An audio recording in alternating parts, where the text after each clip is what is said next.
On est aujourd'hui le mardi 25 Nissan, on est le 30 avril et on va reprendre après une grande interruption comme c'est souvent le cas dans toutes les séries qu'on commence, et c'est normal et c'est même très très bien parce que rien n'est plus fatigant et usant que la routine. Et comme vous le savez, l'une de mes priorités c'est de constamment se renouveler, de repartir vers de nouveaux challenges, de commencer une chose, de l'interrompre, d'aller vers autre chose, de revenir et de montrer que finalement la vie c'est un perpétuel mouvement, une perpétuelle renaissance, un perpétuel renouvellement. Et je ne fais pas partie de ceux qui sont capables de commencer quelque chose et de répéter la même chose pendant des jours, des mois, des années, et de ne pas bouger d'une certaine direction que l'on s'est fixée. Il n'y a finalement que les morts qui ne bougent pas. Mais un vivant, par définition, il est constamment en effervescence. Et c'est la raison pour laquelle on commence des cycles qu'on n'abandonne jamais, qu'à Dieu ne plaise. Mais on s'interrompt, on va vers autre chose, on parle d'autre chose, et puis après on revient vers ce qu'on avait commencé. Et tous mes enseignements, finalement, sont sous le signe de la vie, c'est-à-dire quelque chose qu'il est absolument impossible d'enfermer dans une boîte et de contracter au point que finalement ça devient minuscule et ridicule. Donc, tout ça, c'était bien sûr une introduction. Je reviens maintenant sur ce que j'avais commencé à dire. On avait commencé un cycle d'études sur les écrits du Rav Kook, sur en particulier l'une de ses œuvres magistrales, Orot HaTshuva, un livre absolument inimaginable qui nous enseigne comment véritablement revenir vers le maître du monde, parce que le mot Teshuva veut dire revenir. En hébreu, il n'y a pas de mot comme dans les autres religions. Le mot repentir, ça n'existe pas en hébreu, c'est revenir. Parce que comme on l'a déjà vu et comme on le verra encore un petit peu aujourd'hui, comme on le verra au fur et à mesure, revenir signifie finalement redécouvrir sa source, redécouvrir son essence, redécouvrir son identité véritable. Parce que la faute, les erreurs nous éloignent de ce que nous sommes véritablement. N'oublions pas que la première parole que le maître du monde adresse à Abraham, c'est « Lech lecha », va vers toi. Ça veut dire que Dieu s'adresse à lui. Dans toutes les religions, le premier verset aurait été « Viens vers moi ». Mais parce que toutes les religions sont fausses. Et donc automatiquement, elles ne peuvent dire que des mensonges. La Torah est authentique. Elle parle le langage de la vérité. Et Dieu, quand il s'adresse à l'homme, il ne lui dit pas « Viens vers moi », mais « Va vers toi ». Ça veut dire que le but ultime est de revenir vers soi, vers son essence véritable, vers son identité véritable. Le moyen d'y arriver, c'est bien sûr de s'accrocher de toutes ses forces au maître du monde. Mais le maître du monde lui-même ose, et c'est son humilité infinie. Le maître du monde ose se présenter lui-même comme le moyen, mais non le but. Parce que si le maître du monde est véritablement parfait, il n'a besoin de rien. Et il n'a donc pas besoin de nous, il n'a pas besoin qu'on le serve. Il n'a pas besoin qu'on le loue et qu'on se prosterne du matin au soir devant lui, comme dans toutes les religions qui font de Dieu finalement une idole, une star. La Torah présente la relation entre l'homme et Dieu d'une manière fondamentalement différente. Bien sûr que tout passe par lui. Mais lui ne nous a pas créés pour être lui-même le but. Lui nous a créés pour que nous soyons le but. C'est-à-dire que pour que nous puissions devenir des êtres extraordinaires, dans le sens le plus profond, le plus authentique du terme. Et cet être extraordinaire qui se cache en moi, je m'en éloigne tous les jours davantage et le monde s'éloigne de cet être fondamental toutes les générations davantage, parce que la faute a pour effet essentiel de déconnecter notre personne de notre identité véritable. Comme je l'ai souvent dit, les 70 peuples ont disparu. Le seul peuple qui est resté un peuple porteur de son identité première, avec tous les hauts et tous les bas, et beaucoup plus de bas que de hauts, mais malgré tout, c'est le peuple d'Israël. Jusqu'à aujourd'hui, nous continuons notre histoire. Mais tous les peuples et toutes les civilisations qui ont commencé une histoire ne l'ont pas terminée et ont tous disparu. Parce que l'histoire de l'Italie aujourd'hui n'a rien à voir avec l'histoire des Romains. L'histoire des Grecs aujourd'hui n'a rien à voir avec l'histoire de la Grèce antique, l'une des plus brillantes et puissantes civilisations du monde antique. Quel rapport avec la Grèce d'aujourd'hui? Et pourquoi donc toutes les nations ont disparu? Pourquoi l'un on pourrait dire l'un des travaux essentiels du Mashiach sera de reconstituer les 70 nations? Parce que la potentialité des 70 nations existe aujourd'hui encore dans le monde. Mais tout est mélangé, tout est confus. Comme je l'ai souvent rapporté, comme ce que le Talmud rapporte, il y a plus de 2000 ans, un enseignement totalement, absolument prophétique, qui enseigne que juste avant la délivrance finale, toutes les nations seront mélangées au point qu'on ne saura plus qui est français, qui est belge, qui est marocain, qui est algérien, qui est polonais, parce que tout sera complètement mélangé. Et la première chose que Dieu demandera aux nations, c'est reconstituez-vous selon le modèle des 70 nations. Et bien sûr, ça passera par le Mashiach. Donc au niveau national, les 70 nations ont disparu, c'est-à-dire que cette identité est là. Mais les nations, à cause de leurs fautes, sont complètement, totalement éloignées de cette identité première et ne savent plus qui elles sont. C'est quoi un Français aujourd'hui? Il n'y a plus de définition possible à donner à un Français aujourd'hui, parce que la France n'est plus la France. Le seul peuple qui a gardé son identité avec beaucoup plus de bas que de haut, mais qui l'a gardé malgré tout, c'est Israël. Malgré tout, ça c'est seulement sur le plan collectif, mais sur le plan individuel, le message de la Teshuvah concerne chaque homme, chaque femme, juif et non juif. Parce que même si un Français aujourd'hui ne peut pas revenir à son identité nationale, il devra attendre jusqu'à la délivrance finale. Malgré tout, il peut revenir à son identité individuelle, retrouver le véritable lui-même, le véritable moi qui est enfoui au plus profond de lui-même. Mais pour ça, il faut qu'il arrête ses fautes, qu'il arrête ses erreurs, qu'il fasse teshuva, qu'il revienne. Et c'est ça le sens profond de la teshuva qui concerne l'humanité tout entière aujourd'hui. Chacun selon sa mission, chacun selon son identité profonde. Le non-juif, son retour ne va pas le rendre juif, mais va le rendre Ben Adam.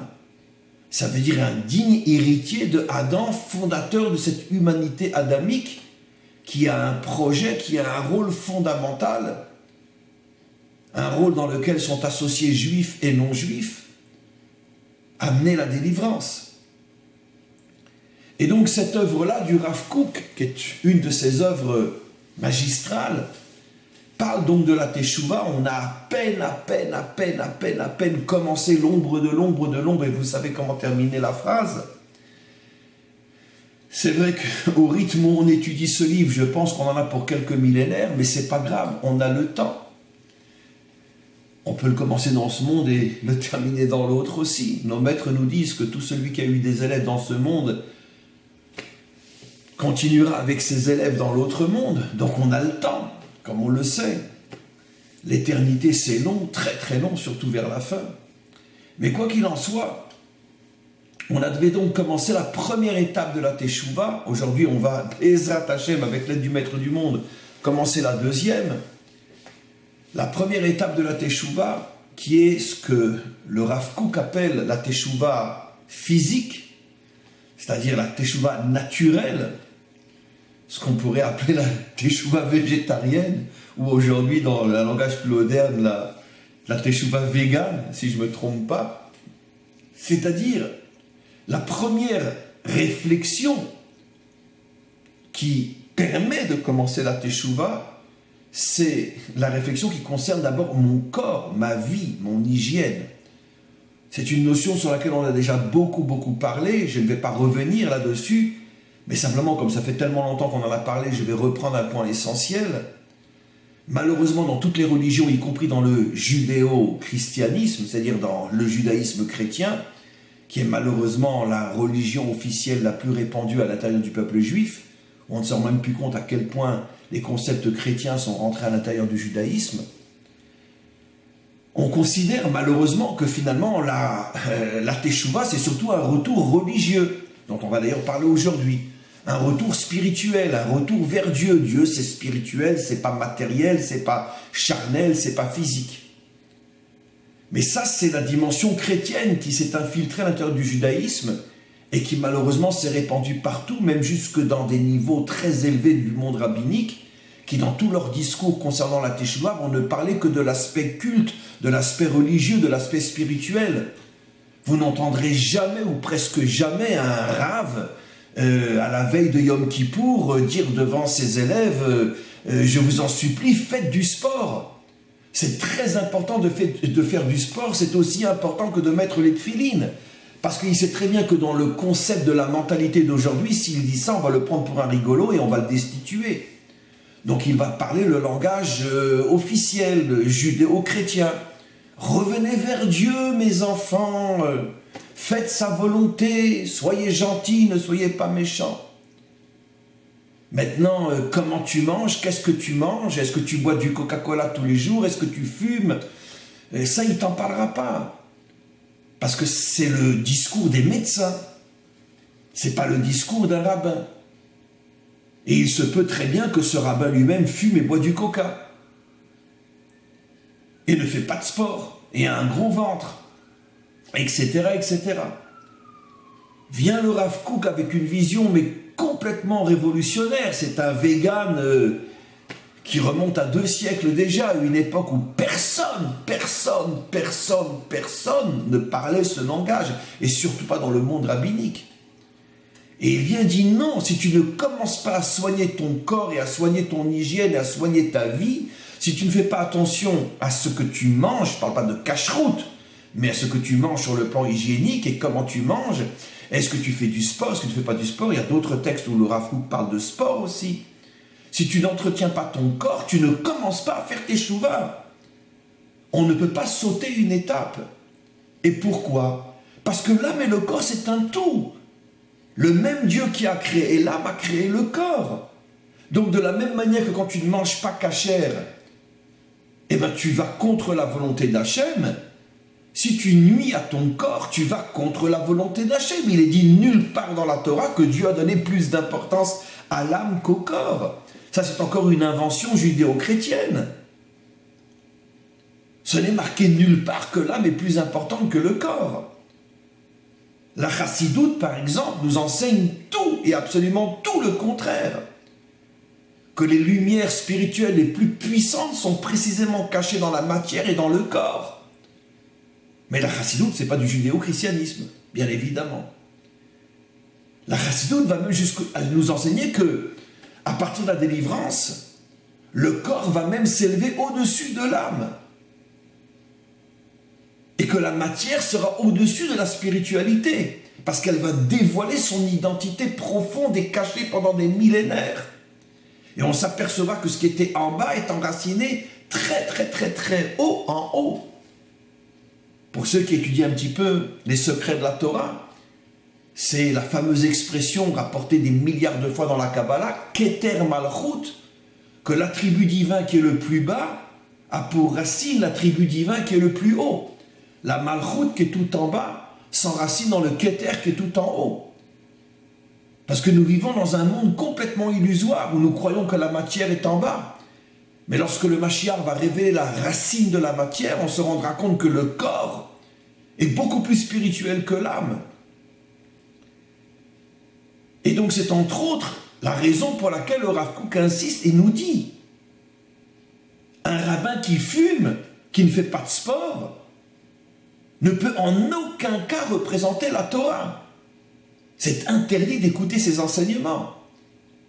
De même, quelqu'un, un simple juif, qui fait tout pour dans les domaines du culte et de la spiritualité, fait tout pour être le mieux possible, mais que sur le plan de sa propre santé physique est très négligent, il n'a même pas commencé à faire teshuva, dit le Rav Kook, puisque c'est la première étape. Tu ne construis pas un deuxième étage avant le premier étage.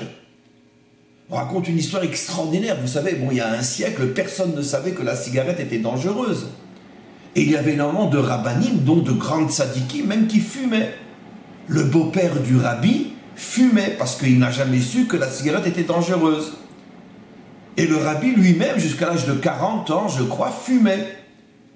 Et quand il y a eu les premières découvertes scientifiques, il y a à peu près 70 ans, 80, je ne sais pas, qui ont commencé à évoquer le fait que la cigarette pourrait être dangereuse, le rabbi était en train de fumer, et ça faisait des années qu'il fumait, il entend tout d'un coup, il ne va même pas chercher à vérifier, il entend une hypothèse comme quoi la cigarette pourrait être dangereuse, tout de suite il éteint sa cigarette, il arrête de fumer sur le moment. Parce que le rabbi est un vrai juif, qui sait qu'il est absolument interdit de négliger le corps autant que de négliger l'âme. Il n'y a pas de différence. Donc on pourrait parler encore pendant des millénaires, et on l'a déjà expliqué un petit peu dans les cours précédents, première étape de la teshuva, une vie hygiénique. Alors bien sûr, nul n'est parfait. De temps en temps, et surtout pendant les fêtes et le Shabbat, on se laisse tenter par un petit truc, un petit machin, etc., un petit gâteau. Bon, nul n'est parfait, ni dans le domaine du corps, ni dans le domaine de l'âme. Si on était parfait, on serait des anges. Et si on était des anges, on serait des pauvres types. Parce que le monde n'a pas été créé pour les anges. Eux, ils ne sont pas intéressants du tout. C'est des robots spirituels, va à droite, va à gauche. Et c'est pas pour nous, ça. Donc Dieu nous a créés comme il nous a créés. Il sait qu'on a des défauts, il sait qu'on ne sera jamais parfait. Mais ce qu'il attend de nous, c'est les efforts, la volonté, vouloir. C'est ce qu'il attend de nous. Et donc, c'est sûr que chacun d'entre nous a de temps en temps, et peut-être trop souvent, des déraillages, mais au moins, ma volonté doit être claire. Je veux une âme saine dans un corps sain. Et je fais le maximum pour entretenir mon corps. Aujourd'hui, il est absolument impensable qu'avec la vie qu'on mène, et surtout en contact avec des machines comme ordinateurs et portables qui dégagent des énergies extrêmement négatives, comme on le sait malheureusement, il est absolument impensable qu'on ne fasse pas de sport pour nettoyer le corps.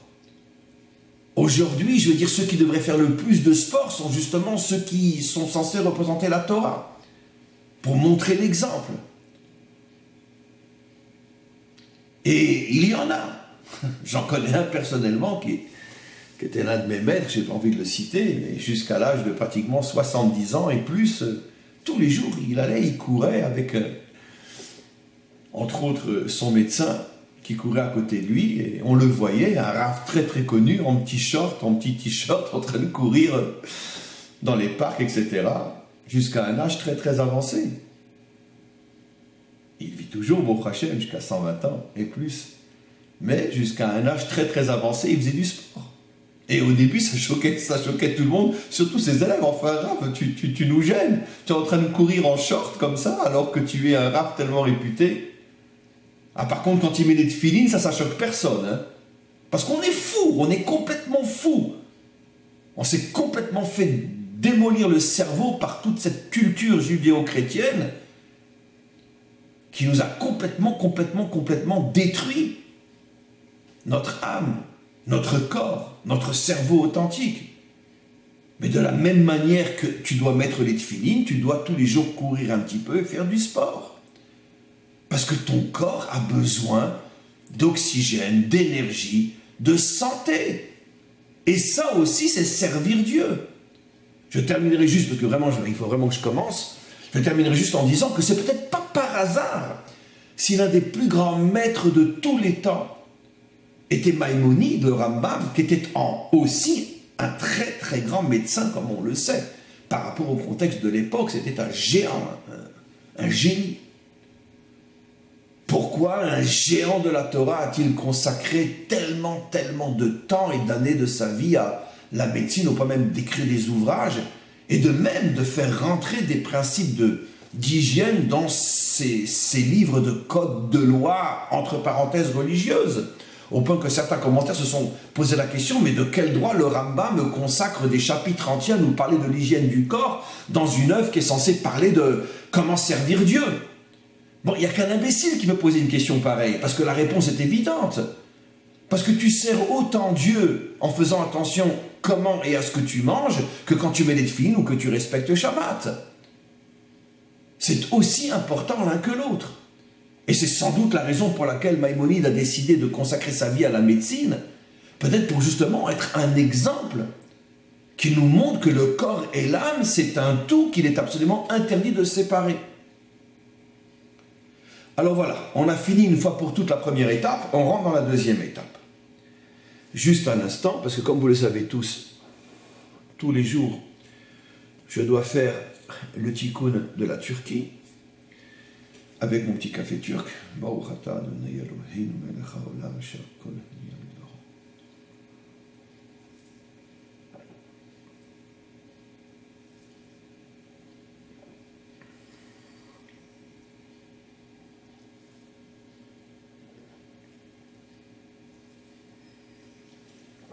Et voilà. Et donc, le Rav Kook, géant de l'histoire, lumière d'Israël, nous enseigne et dit alors là, on va aller doucement, on en a pour plusieurs siècles. Après que je vous ai parlé de la première étape de la Teshuvah, qui est la Teshuvah naturelle, végane, je vais vous parler de la Teshuvah émounite, la Teshuvah qui est fondée sur la croyance, allez, je vais dire un gros mot, pardonnez-moi, la foi. La émouna en hébreu, la croyance, c'est-à-dire donc la dimension spirituelle, parce que par définition, je ne crois que ce que je ne comprends pas. Parce que si je comprends, je n'ai pas besoin de croire. Comme l'un des rares proverbes français complètement idiots, parce que, je le dis sincèrement, j'ai un respect pour la langue française inimaginable, et j'ai souvent montré et prouvé qu'il y avait des proverbes français qui s'enracinaient, consciemment ou non, dans les secrets les plus incroyables de la Torah et des secrets de la Torah. Je ne sais pas d'où ça vient, mais peu importe. Mais par contre, il y en a un qui est complètement stupide, idiot et farfelu, c'est « je ne crois que ce que je vois ». Mais si tu vois, tu n'as plus besoin de croire. Parce que par définition, tu ne peux croire que tu as le devoir de croire que ce que tu ne peux pas ni voir, ni prouver, ni comprendre. La croyance, par définition, prend le relève de la compréhension. Donc si tu vois, tu comprends, tu es sûr, tu n'as plus besoin de croire. Donc c'est un proverbe complètement idiot. Bon, j'imagine que c'était en vérité un proverbe dans le sens ironique, comme pour dire aux religieux, vous croyez sans voir, sans comprendre, moi je ne crois que ce que je vois. Je pense que c'est l'origine de ce proverbe, donc ce fiche des religieux. Mais quoi qu'il en soit, la phrase en tant que telle est idiote, parce que si tu crois, tu ne vois pas, si tu vois, tu ne crois pas. Donc, la deuxième étape, explique le Rav Kook, c'est la Teshuvah émonite, c'est-à-dire donc la dimension qui rentre dans le monde finalement dans le monde caché, le non visible, le non prouvable, le non explicable. Et la force qui va prendre la relève est une force qui n'existe que dans l'âme, comme on va l'expliquer dans ce cours. C'est cette force qui est la force principale de l'âme, la émouna, la croyance. Je continue juste un petit peu et après, bien sûr, on s'arrête et j'explique.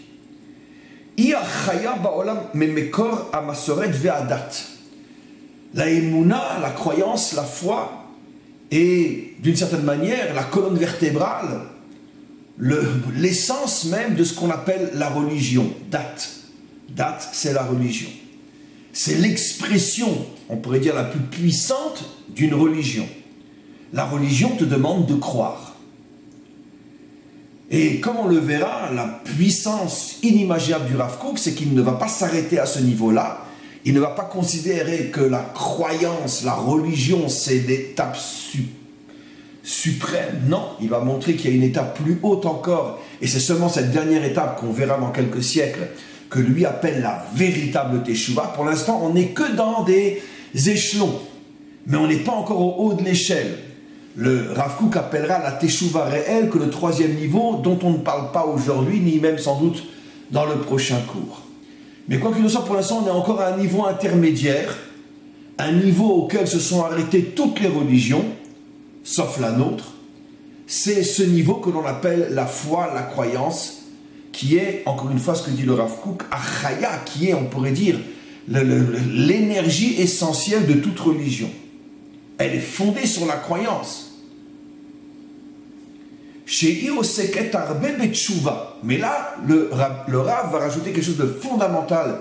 J'espère qu'on aura le temps d'expliquer aujourd'hui. Mais attention, pas n'importe quelle foi, pas n'importe quelle croyance, pas n'importe quelle émouna. Une émouna qui est fondée sur la Teshuvah. C'est-à-dire une émouna qui te permet malgré tout de continuer ton chemin de retour vers toi. De retour vers ton identité véritable, de retour vers ton essence véritable, vers ta source véritable. Parce qu'une foi qui ne te transforme pas, une foi qui ne te change pas, une foi qui ne te fait pas bouger, une foi qui te laisse statique et passif, c'est pas une foi, c'est un mensonge. Il faut que la foi, il faut que la croyance te mette en marche, te fasse partir vers toi, te fasse revenir.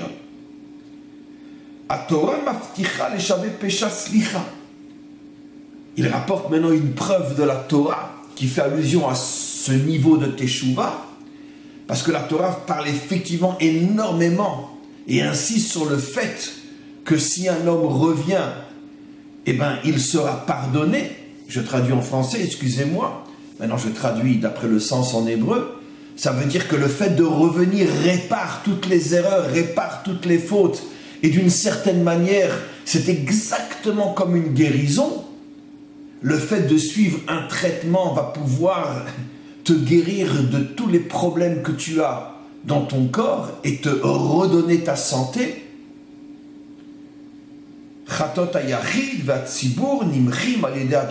Lorsqu'un homme véritablement se met en marche et fait des efforts pour revenir, alors c'est seulement et uniquement comme ça qu'il arrive à réparer.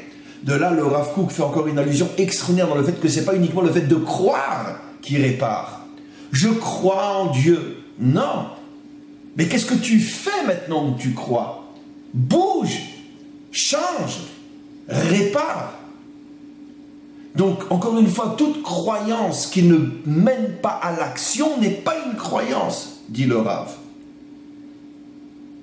Le fait, encore une fois, de croire en Dieu, ça n'a aucune, mais strictement aucune signification.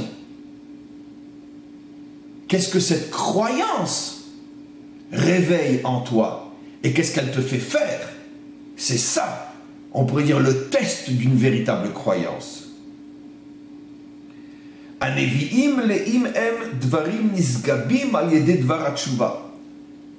Le Rav Kook explique, pratiquement toute l'œuvre des prophètes ne parle que de la Teshuvah, que de revenir, lâchez vos fautes, revenez vers la Torah, revenez vers Hachem, et donc revenez vers vous. Sinon vous partirez en exil, qui est l'expression la plus extraordinaire de la perte d'identité totale.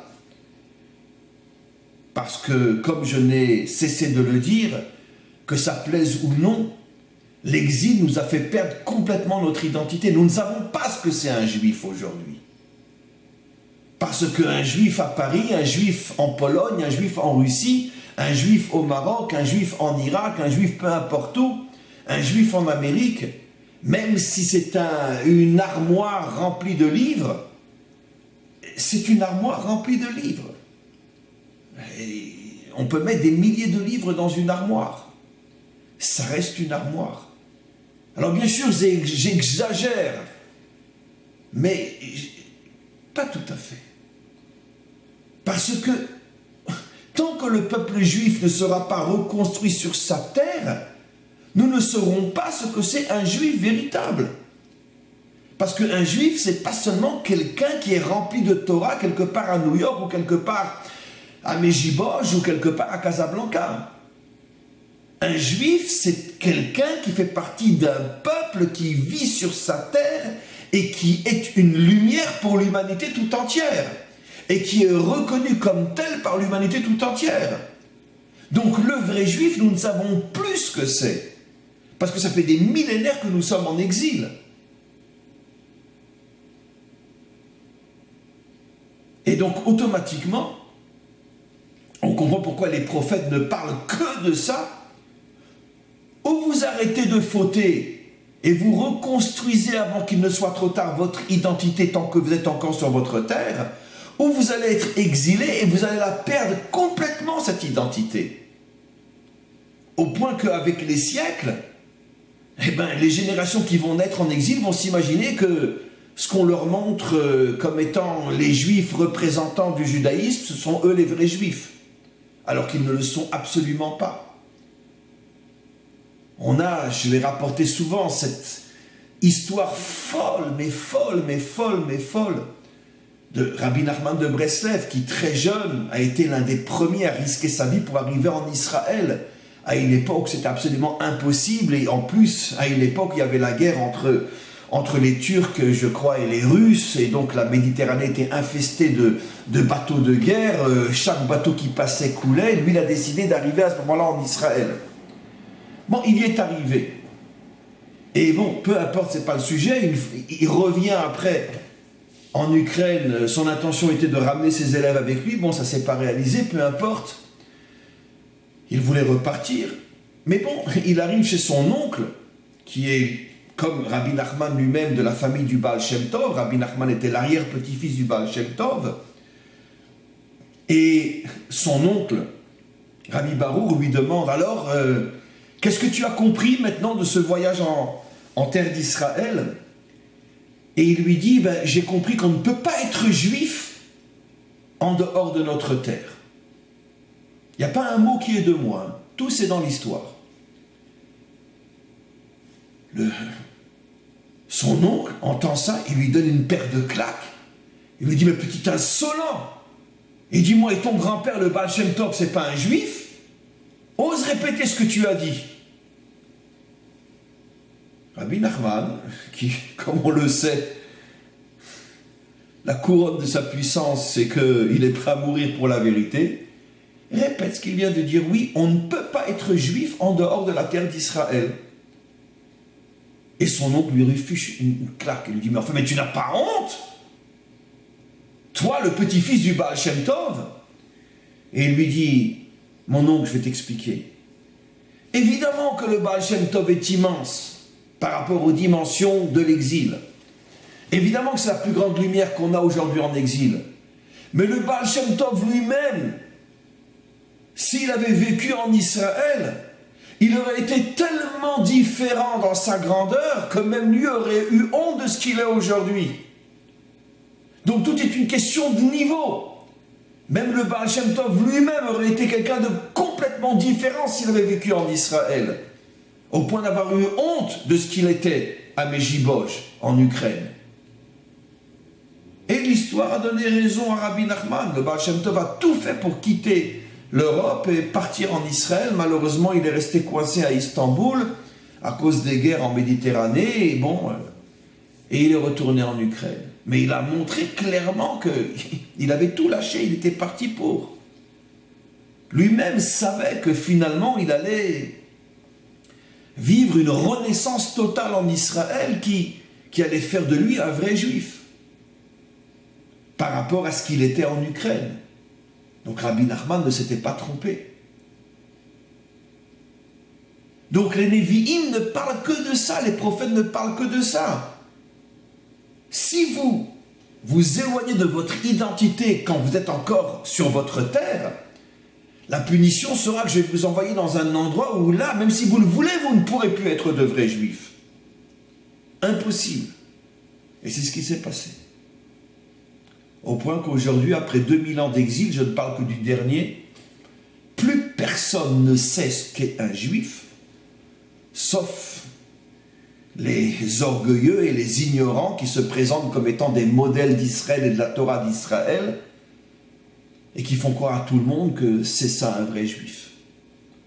Alors que si un juif et surtout un maître d'Israël avait un minimum d'humilité, il serait que tant que le peuple juif ne sera pas reconstruit avec son corps et avec son âme sur la terre d'Israël au point de briller d'une lumière telle que toutes les nations diront Ki mitzion tetze Torah, que c'est de Tzion que sort la Torah, et toutes voudront recevoir les enseignements de la Torah, tant que ce moment ne sera pas arrivé, aucun juif aujourd'hui ne peut se présenter comme étant le modèle du peuple juif.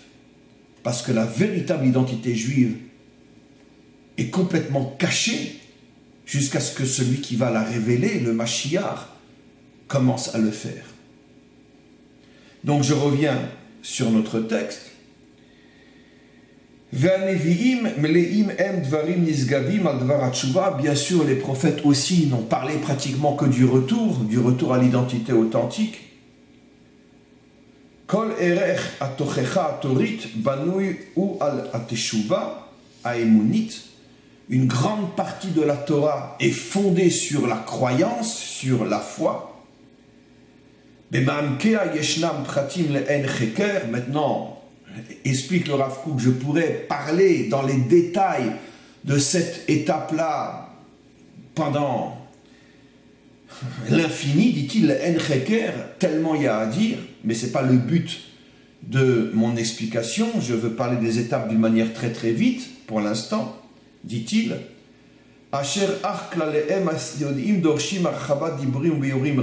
au niveau des grands principes de cette Teshuvah, on pourrait parler sans jamais s'arrêter. Donc voilà, on a terminé au niveau de la lecture cette deuxième étape.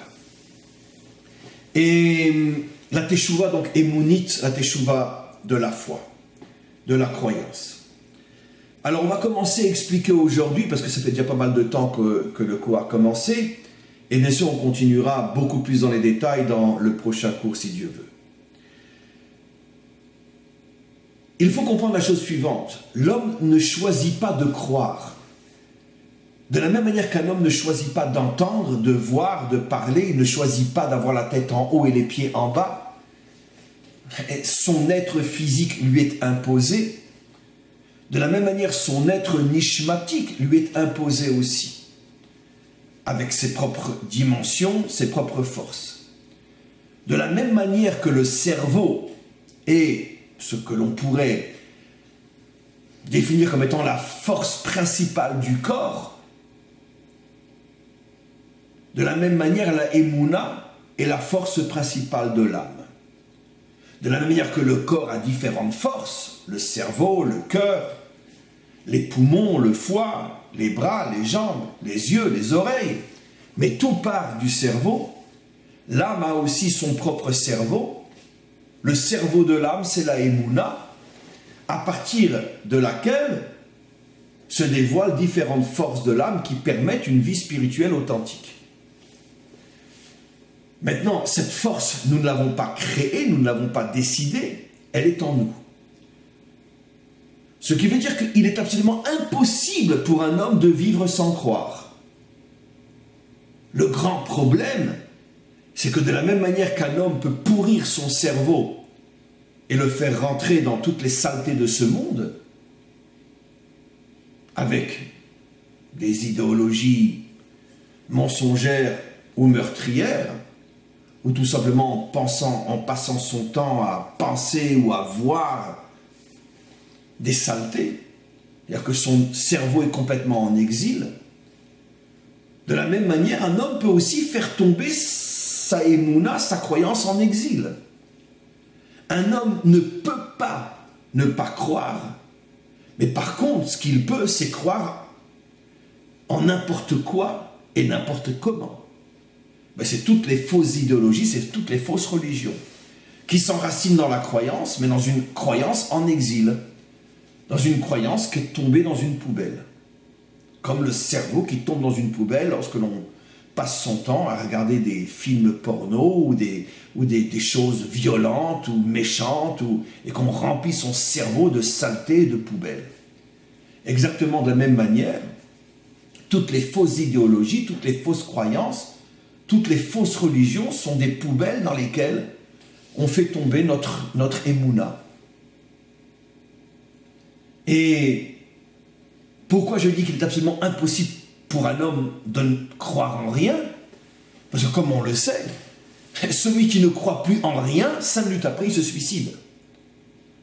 Parce que quand tu n'as plus ce sur quoi espérer te raccrocher, quand tu as perdu totalement le sens de ta vie, eh bien tu te suicides.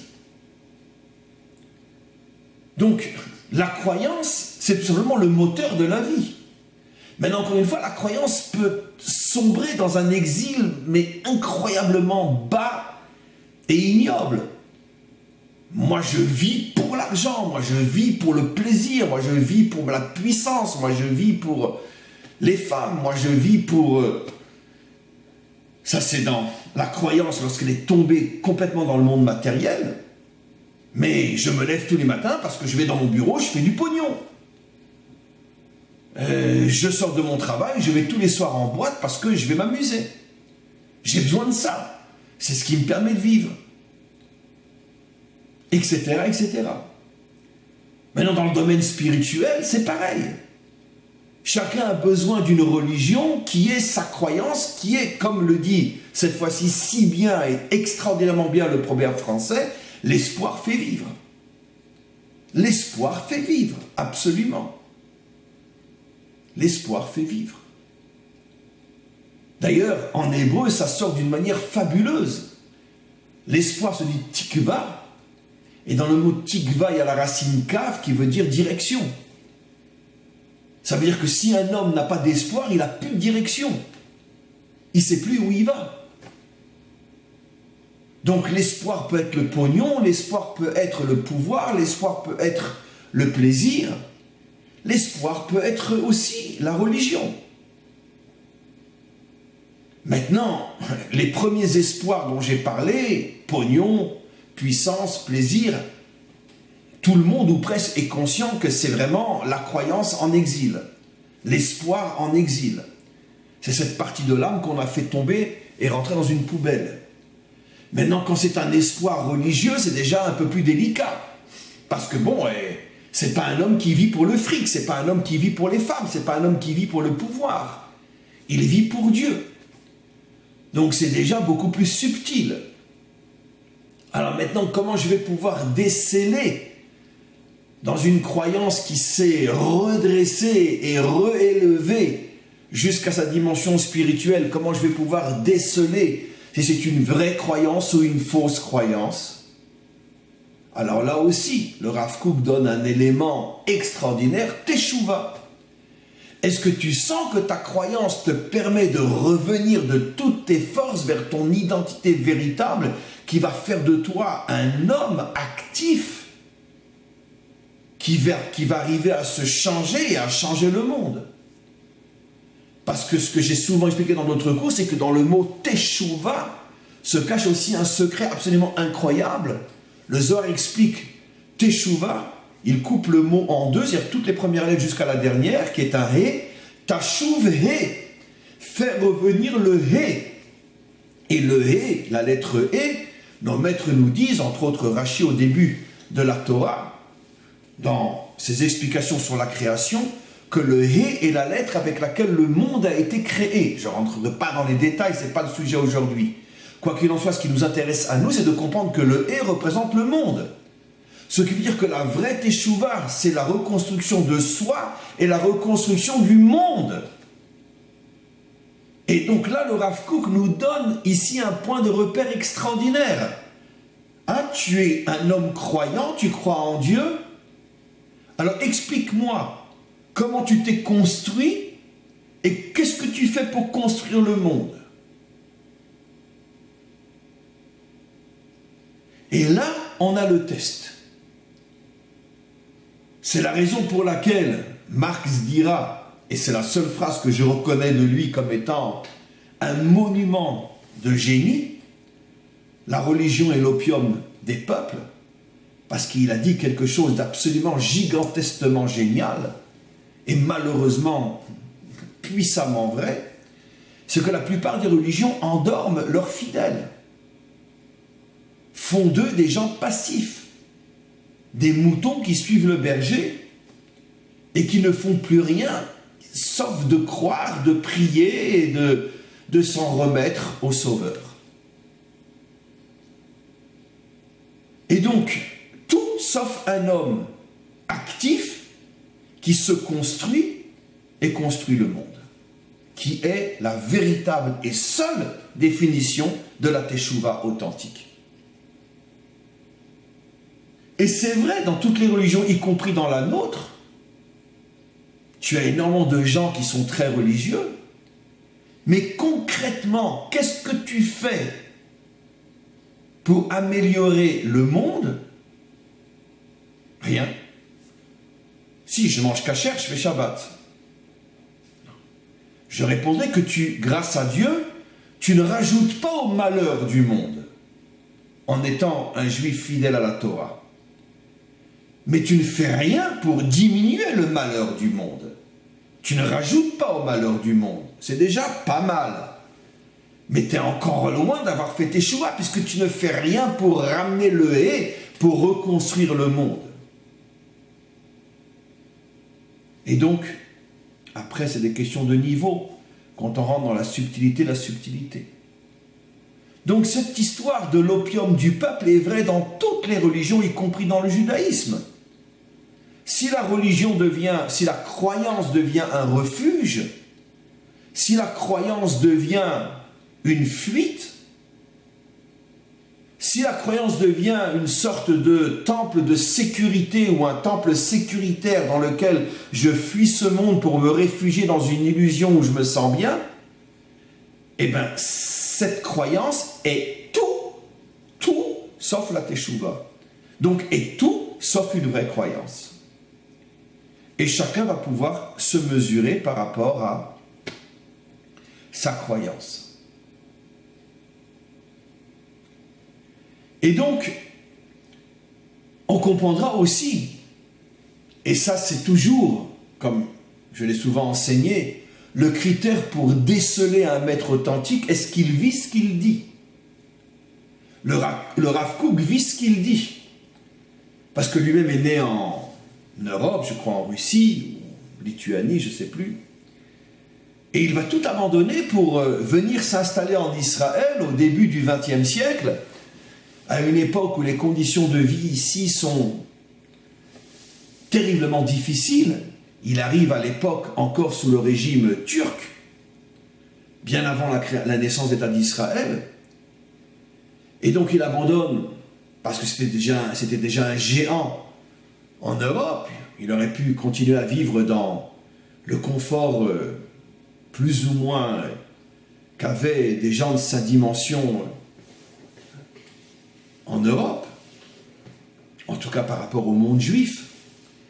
Et puis il laisse tout pour venir s'installer en Israël dans des conditions extrêmement précaires, difficiles, douloureuses et dangereuses. Et il va devenir le premier grand rabbin d'Israël. Encore avant la naissance d'État d'Israël, il va être par les communautés juives qui n'étaient pas encore regroupées en État, mais qui commençaient à s'organiser de mieux en mieux. Il va être nommé grand rabbin des communautés juives éparpillées en Israël à cette époque-là. C'est lui qui va finalement ouvrir la porte à la reconstruction de l'identité juive authentique en Israël. C'est pour ça qu'on doit avoir un respect infini pour cet homme. D'abord parce que ses enseignements sont en avance de plusieurs millénaires sur nos générations. Je pense qu'il va nous falloir encore quelques centaines de milliers d'années pour arriver à la hauteur de ces enseignements. Il fait partie de ces géants qui sont parachutés dans un monde qui est en retard de plusieurs millénaires par rapport à leur personnalité et leurs enseignements. C'est d'ailleurs la raison pour laquelle il a soulevé contre lui une montagne, un tsunami de haine et de critique de la part d'une grande partie du monde religieux lui-même, parce que c'est un principe fondamental dans toute l'histoire de notre peuple. Si tu vois un maître qui est critiqué par la majorité, c'est la preuve qu'il est en avance sur son temps. Ça a été le cas du Ari Akadosh, ça a été le cas de Rabbi Shimon Bar Yochai, ça a été le cas du Ramchal, ça a été le cas du Baal Shem Tov, ça a été le cas de Rabbi Nachman de Breslev, Ça a été le cas du Ramchal, je crois que je l'ai cité. Ça a été le cas de Maïmonide. Maïmonide, on a brûlé ses livres. Pas les chrétiens, les juifs. Pourquoi? Parce qu'un homme qui n'est pas de sa génération, il est forcément seul et critiqué de tous. Parce qu'il bouleverse, il dérange. Il fait tomber tous les mensonges de la génération. Mais c'est en même temps, pour ceux qui comprennent comment les choses fonctionnent, c'est en même temps un critère pour être sûr qu'on est en présence d'un vrai maître. Nos maîtres iront jusqu'à dire que si un rave est aimé par toute sa communauté, c'est la preuve que c'est un charlatan. C'est dans le Talmud, c'est pas de moi. Un rave qui est aimé de tous, c'est forcément un charlatan. Donc on devrait dire merci Hachem à chaque fois qu'on a un nouveau géant qui vient et qui nous critique. Parce que c'est la preuve qu'on est dans le vrai. Et c'est ce qui est arrivé au Rav Kook. Il y a rarement eu dans notre histoire un géant qui a été à ce point critiqué, dont les livres ont été brûlés.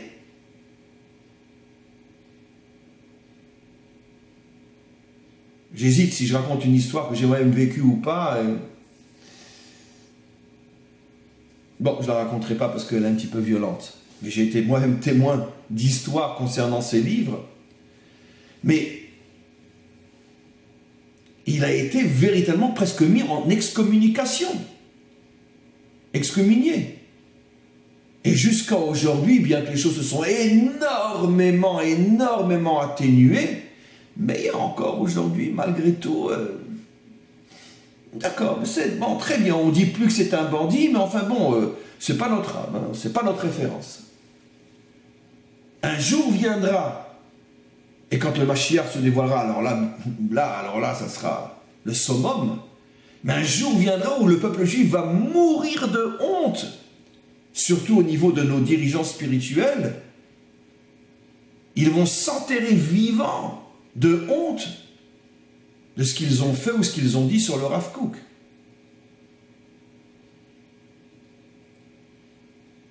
Un géant inimaginable, peut-être le plus grand de tous, qui était tellement en avance sur la génération et les générations que jusqu'à aujourd'hui encore, on n'arrive pas à le situer. C'était juste une parenthèse avant de terminer le cours. On terminera ce cours, continuera bien sûr pas terminer ce cours prochainement. Je tiens juste à dire, et j'en profite pour consacrer tout le cours que je viens de faire aujourd'hui pour la guérison totale et définitive d'Avraham Ben Sultana. Et donc j'en profite pour dire que la semaine prochaine, je serai absent toute la semaine. C'est quelque chose qui n'était pas prévu. Je dois m'absenter. Et donc, je ne pars pas en vacances, ne vous inquiétez pas du tout, loin de là, tout le contraire. Mais quoi qu'il en soit, je serai absent pendant toute la semaine, à partir de dimanche prochain. Et je pense que, bon, je ne sais pas, en ce qui concerne le groupe Rai, peut-être qu'on le fera tôt le matin, je ne sais pas, mais je ne pense pas. Mais bon, j'ai un imprévu et je dois m'absenter pendant une semaine, donc toute la semaine prochaine, il n'y aura pas cours. Je le répéterai au cours de demain aussi. Et donc, on reprendra nos cours et bien sûr ce cours du Rav Kook, on le reprendra donc pas la semaine prochaine, mais la semaine d'après. En attendant à tous et à toutes une très très très bonne journée.